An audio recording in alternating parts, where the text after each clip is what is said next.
Okay, today we're going to learn how to trim a cup.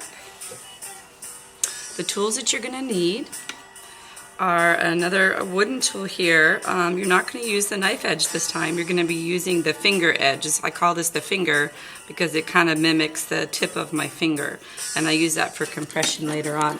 You're going to need a needle tool for finding the center. You're going to need a very wet piece of clay, not very wet, just workable, good wet clay, and your metal rib tool, and a sponge and some water. That's pretty much it. Okay, so this is the mug that I threw yesterday. Again, it looks pretty big, but remember it's going to shrink, and I like pretty hefty mugs. I usually throw pretty hefty mugs. Now, I usually don't trim my pieces on the wheel. I usually throw the base pretty thin so that I can trim it pretty quickly with my hand and put a little mark in it. That's the way I do my mugs. But I want to show you guys how to trim your mugs because it's good to learn how to do it.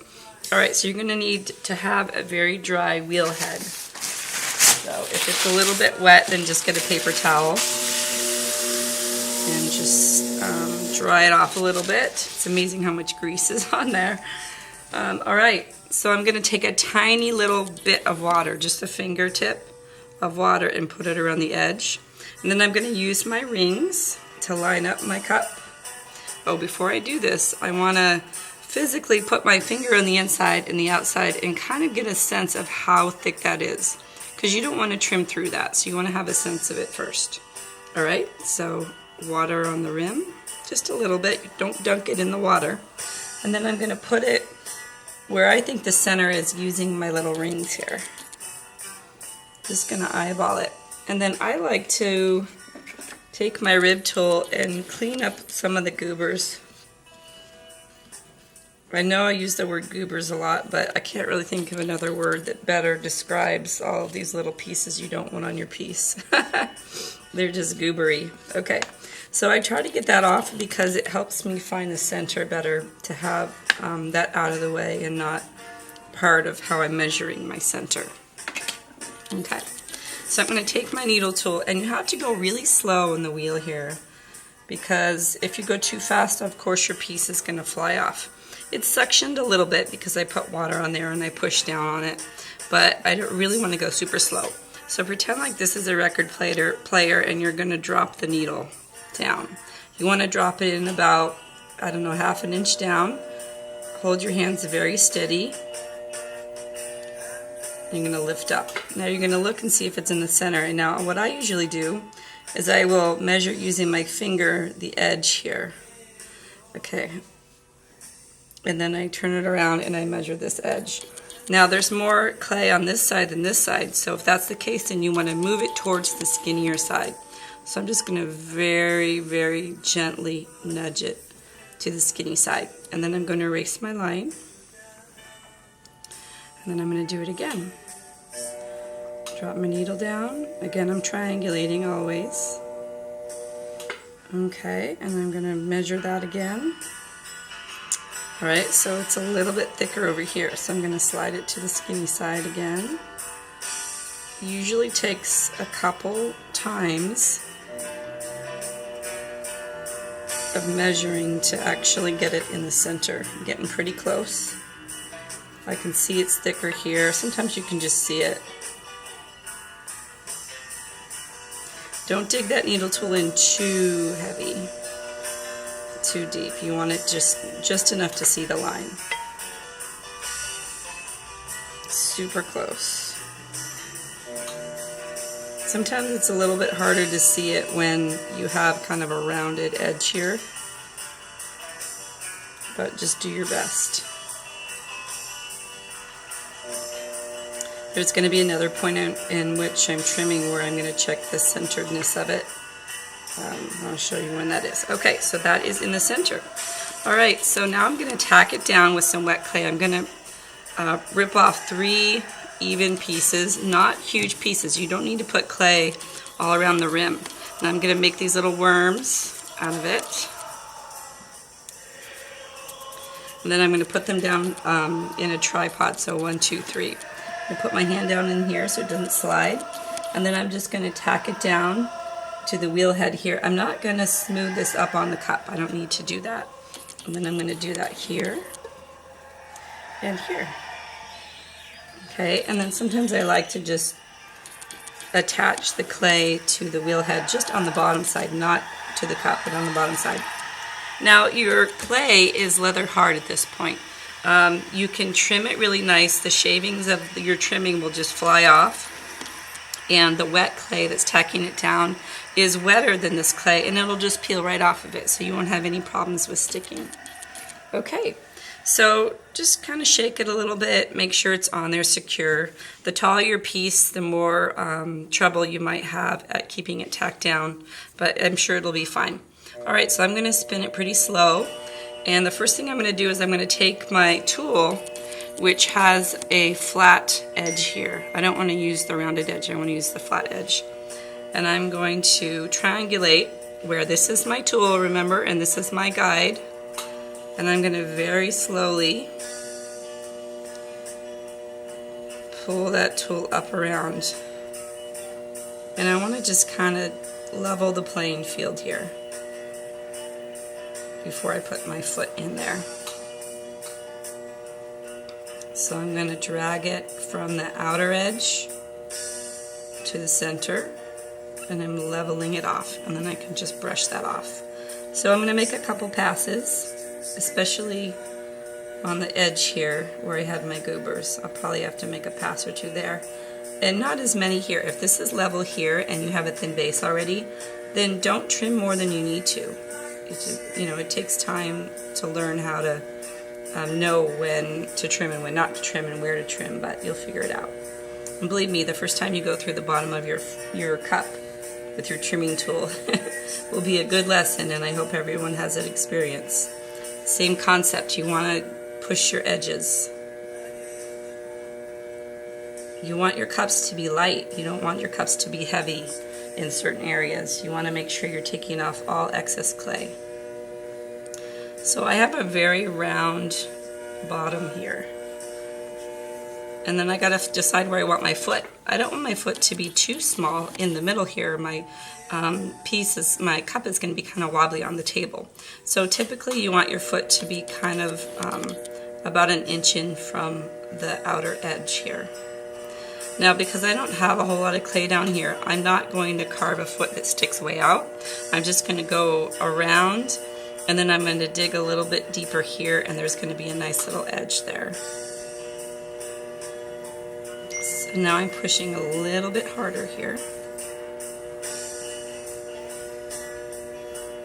This is where all my clay is, right here. So I'm going to dig a groove.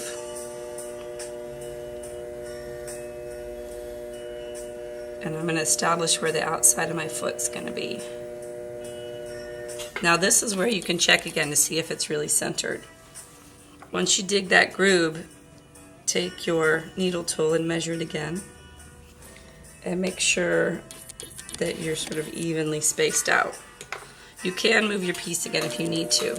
And I recommend that you do, because if you're going to take the time to carve a foot in there, you want your foot to be in the center. You don't want it to look weird and off center. It's just a good indication that you didn't take the time to center your piece.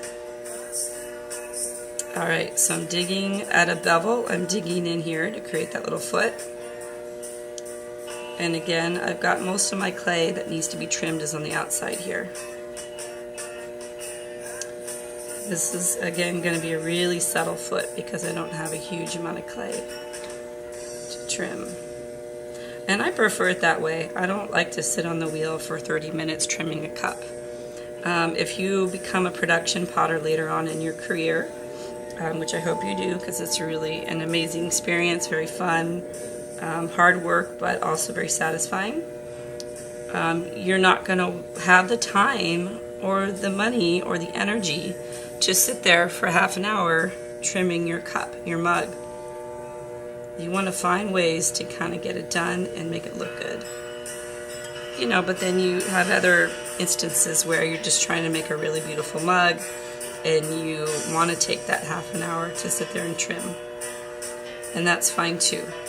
It just depends on what you're going for. Stop once in a while and just very gently push.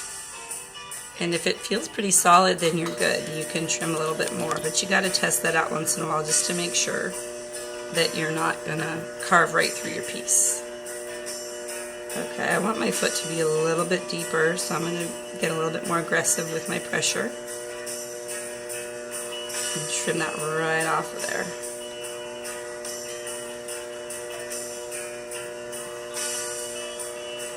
And then I'm going to bevel that edge.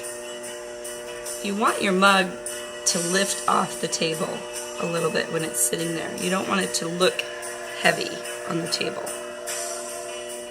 And that's the purpose of the foot is manyfold. It's to lift your piece, your form off the table. It's to create a stable base for the cup to sit on so that it doesn't wobble around when you put it down. And also it's a chance for you to give your cup some personality. Alright, so now that I've got my foot carved in on the outside, I want to bring it in on the inside. Now you can do that two ways. You can create a really distinctive foot where you pick an inner line and then you really sink down the middle, or you can just scoop it down and have it be a gradual curve. I prefer the gradual curve over this carved foot, but I'm going to show you the carved foot because that's the first thing I want you to learn. Now it's really important that the middle of your foot, your base here, be lower, carved in more than your foot. If this is higher than your foot, then your piece is going to wobble on the table. It's going to be sitting on the middle, not the foot. Then what's the purpose of the foot, right? So I'm going to dig in here just a little bit. Now remember, I have to be really careful because my base is pretty thin. So I'm going to dig in a little bit, and then I'm going to take it from the outer edge all the way to the center. And I'm going to brush that stuff off. I'm going to do that again.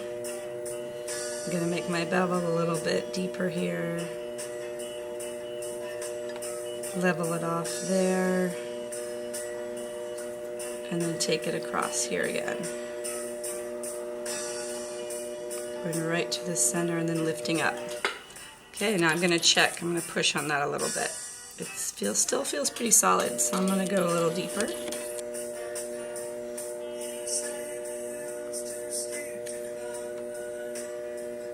Take a little bit off at a time. Don't get too aggressive with it. It's gradual, gradual. So much of throwing has to do with really feeling your way. You'll become pretty intuitive about the way the clay moves and the way the clay acts when you do certain things to it. Hang on a sec, I gotta get my light back.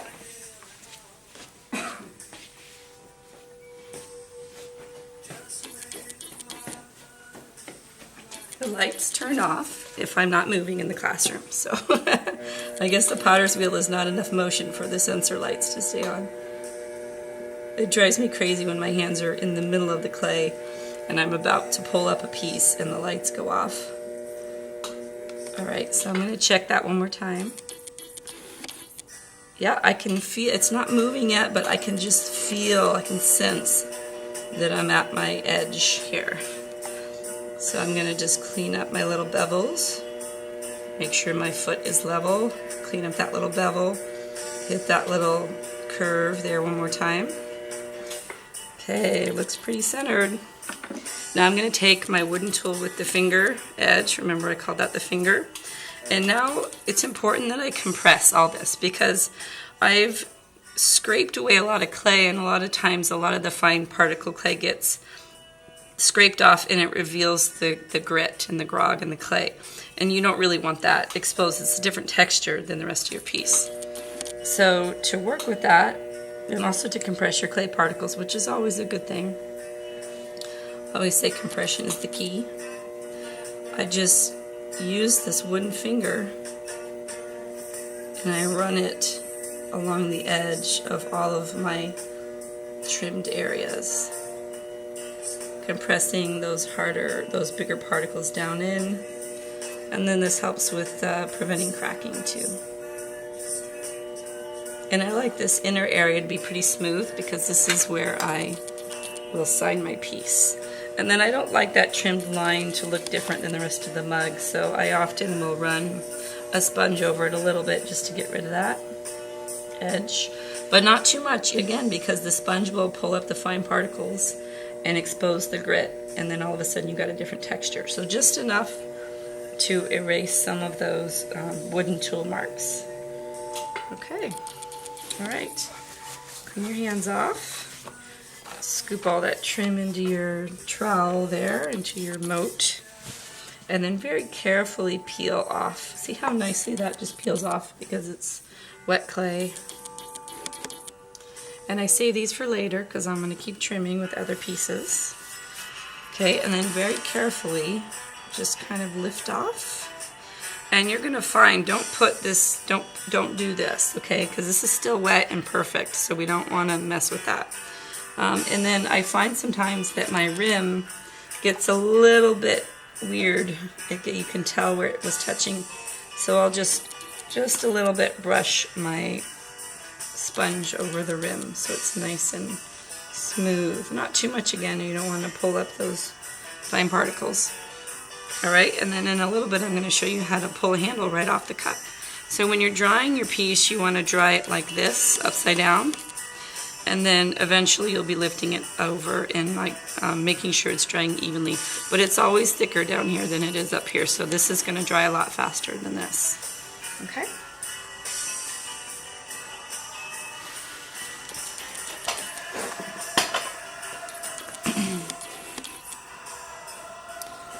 Alright, so now I'm going to show you how to trim a bowl. Through this bowl yesterday, bowl demo. It's perfect for trimming now, and this base is a lot thicker than the mug because I want a really nice substantial foot on my bowl here. So I can feel how heavy it is down there. We got to deal with all that clay. But I did this on purpose because I wanted a pretty hefty foot. And we're going to show you how to make this nice and round too. So again, I'm going to check for thickness, make sure that I understand how much clay I have down there. And then you want to make sure your wheel head doesn't have a whole lot of stuff on it. Fingertip on the edge. Use your lines to find the center. A little bit of pressure there. Grab your needle tool.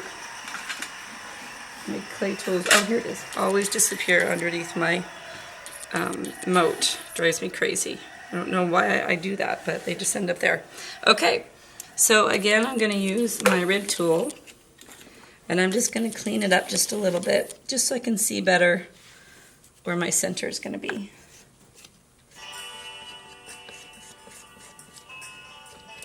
Get rid of the goobers. Alright, and then I'm going to drop my needle down. And then I'm going to move it towards the skinny edge. If you haven't watched the cup trimming demo, what I mean by the skinny edge is that I'm measuring the distance from the edge of the bowl to my drawn line here, and I'm making sure it's even around it. If it's fatter on one side and skinnier on the other, then I move it towards the skinny side to find the center. And then I erase it, and I just kind of go back and forth until I know it's in the middle. Sometimes I put my line in a different spot just so I can see it a little better.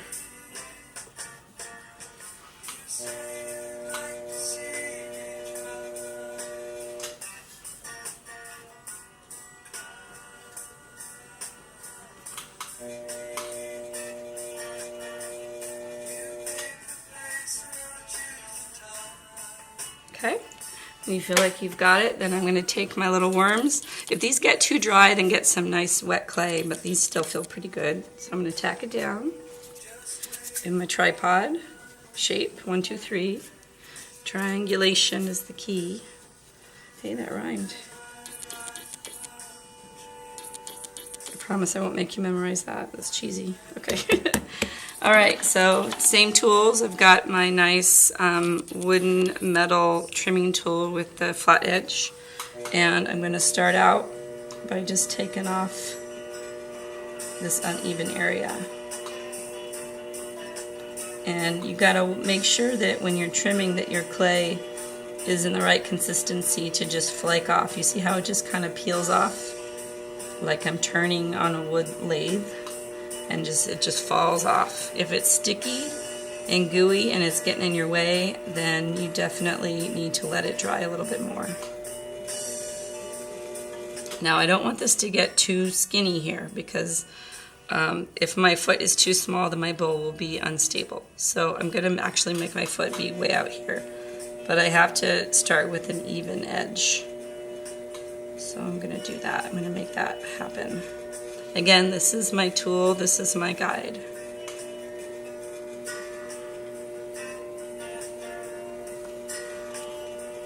I'm going to go across the top here. Okay, when I feel like I've got a nice, smooth, even side and top, then I can start establishing where I want to put my foot.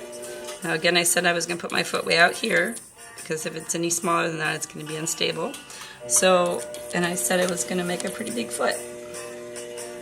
So I'm going to just dig right in there and make that foot straight up and down there. I'm going to establish the outside of my foot. And then all this clay from here to about here, I'm going to take off and round out and make this a much more delightful silhouette. Round that out, take the clay away, make the bowl a little bit lighter, aesthetically and physically.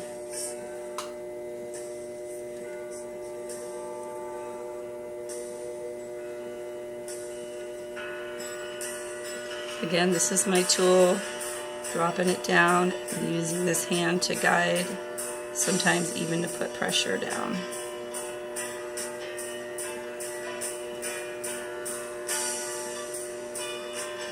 It helps when you're a potter to be coordinated in both hands, almost in a sense ambidextrous, right? Because I need coordination in my left hand as well as my right hand.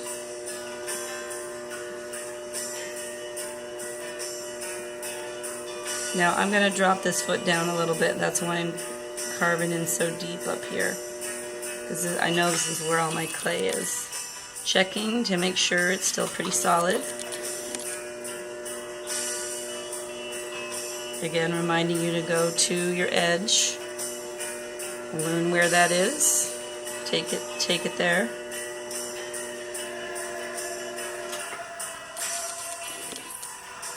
Okay, I think that's pretty good. I could probably go a little bit more, and I'm going to hold off on that. Alright, I'm going to clean this up. And I'm going to take this across one more time. Start out with a really nice level base before I establish the inside of my foot. Alright, inside of my foot. I'm going to put it right there. Now I'm going to check for centeredness right now. Looks pretty good. Alright, now I'm going to drop that down. Now the neat thing about a bowl, and you could do this with a cup too if you have a rounder cup, is that this base here, as you carve it down, should mimic the shape of your bowl. It's almost as if you just took this foot, this ring, and you plopped it down on a round dome. That's what you want your bottom to look like, okay? So I got to carve this down and also round so that it mimics the curve of my bowl.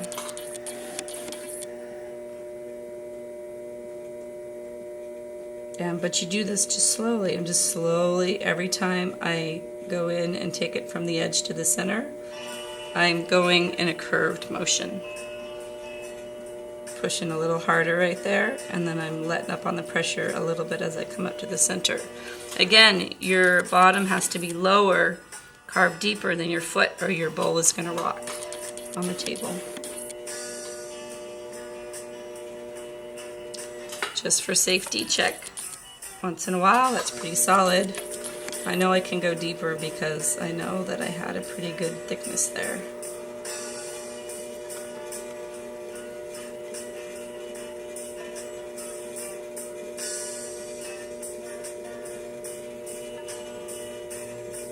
Still got my Pink Floyd on.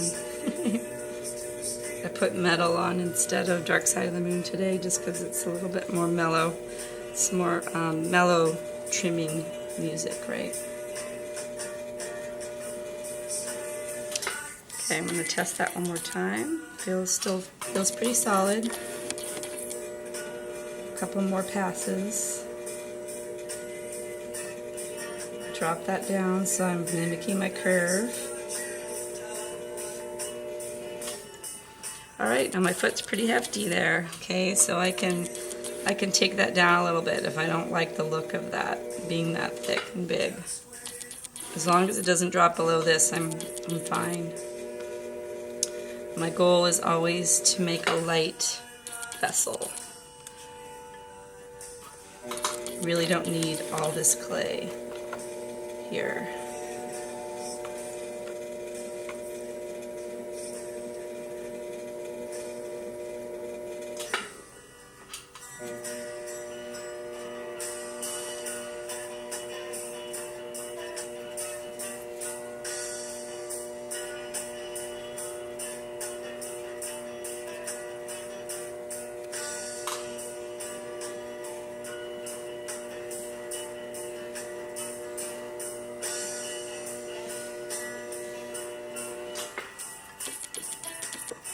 Okay, so now that I've got my basic foot carved, I know I could feel it that I've got extra clay here and a little bit here. So I'm just going to go even more. I'm going to round that out even more. Just going to dig in.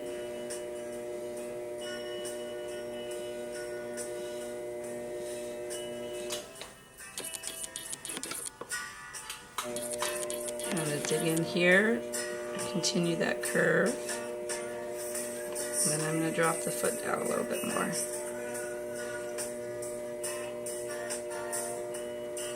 Takes a while to trim a bowl.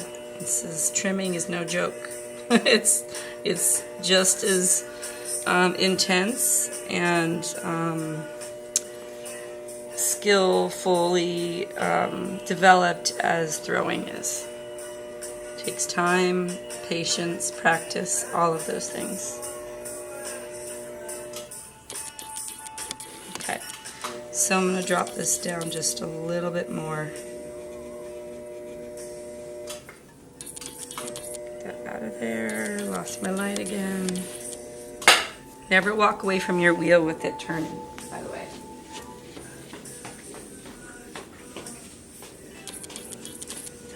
I just take a lap around the room is what I do. Get a little exercise in there. Okay, I'm gonna get this trimmed up. Okay, grab your finger, your wooden finger. Now you might ask me why not use your regular finger. Well, you can, but this wooden finger is stronger, and because you have leverage here, you can put more force, more pressure. It's longer. It's harder than your finger, so consider all of the clay tools just an extension of your hand. More efficient extensions of your hand.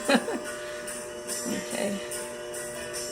I'm just compressing for the same reasons as you compress anything in ceramics, to push the clay particles together, prevent cracking, smooth edges out. Alright, and then like I said, I like to take my little sponge and clean up some of those lines. Not too much, I don't want to pull the grid up. Just enough to smooth it out.